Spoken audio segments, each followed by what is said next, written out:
All right, guys. So this right here, I think it's fair to say, is a turning point in the Trump regime for a number of reasons. I mean, you look at the Epstein files coming out and basically just it's a massive expose on the pedophile, rapist, billionaire sadists who run the world. And Trump is protecting them, and he's one of them, in fact.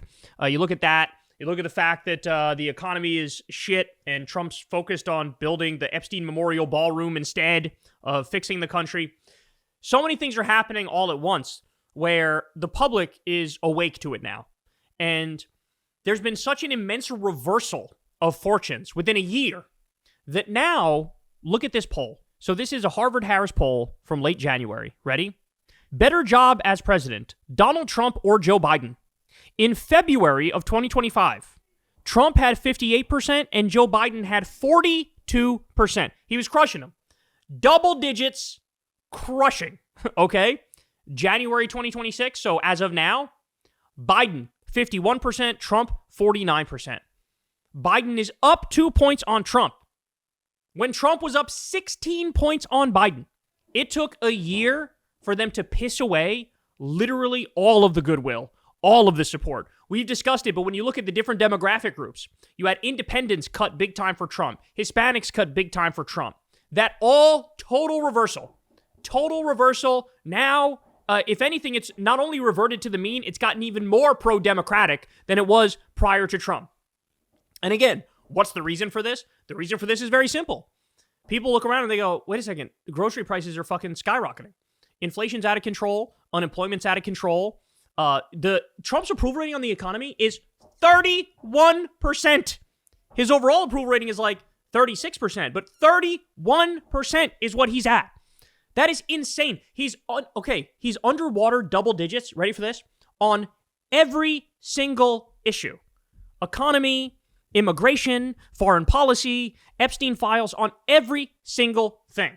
And what they see is a guy who simply doesn't give a fuck. He doesn't care about helping you. He just kicked 18 million people off Medicaid. He's doubling, tripling, and quadrupling health insurance premiums, right? Prices are skyrocketing. 30% of the entry-level jobs are now gone because ChatGPT is replacing them. He doesn't care. He's still cheerleading AI and it taking over, right?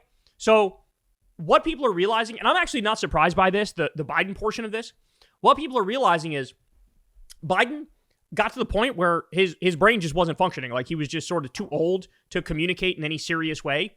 But in terms of his economic record, I think people are now realizing it's actually a lot better than they thought at the time, right? So, for example, this is a guy who did a $15 minimum wage for federal contractors and employees. That's hundreds of thousands of people that he raised the minimum wage. He increased Social Security payments. He raised overtime pay. He did project labor agreements for construction workers, which raised their pay. He created 775,000 manufacturing jobs, okay?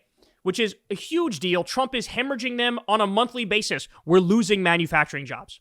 And he did that with the CHIPS Act and the infrastructure bill Biden did. He had a pro-labor NLRB, which cared about workers. His CFPB was cracking down on corporate criminals. He cracked down on wealthy tax cheats. So on the economic stuff in particular, he actually was, I would argue, even better than Barack Obama on the economic stuff, right?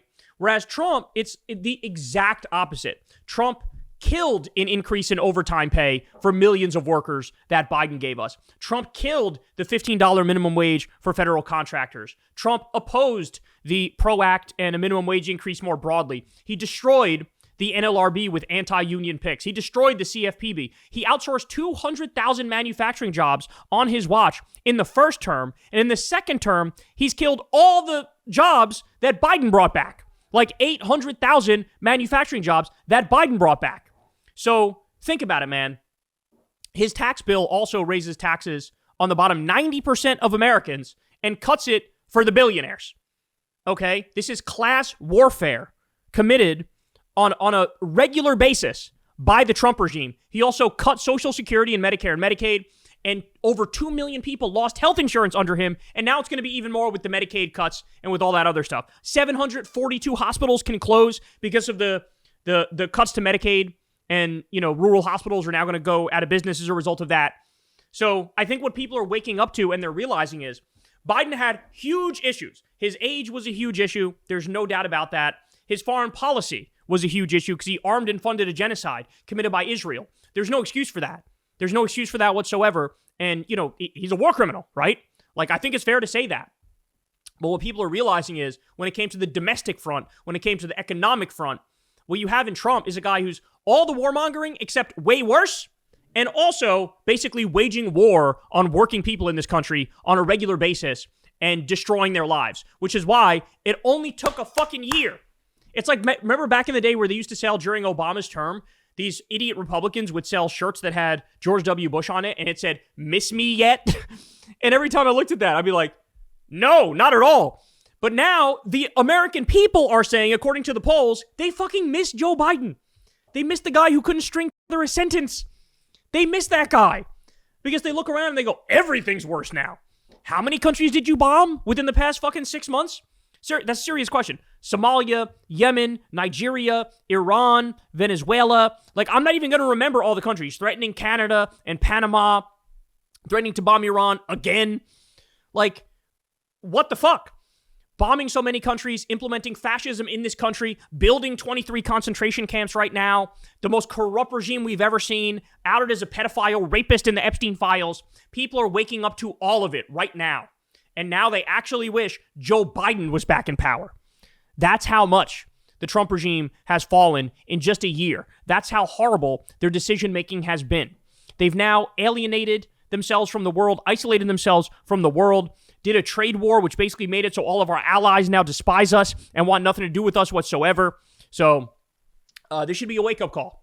This should be a wake-up call for the Trump regime, but it won't be because I think they're just going to try to rig the next election, and they don't give a fuck who they're pissing off in the process, because who is he actually governing for? The donor class and the billionaires and the cabal of pedophile rapists. That's who he's basically representing, and everybody else can fucking kick rocks.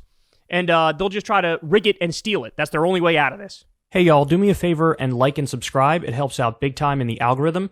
Click the bell as well for notifications when videos drop, and watch that video on screen right now. You know you want to.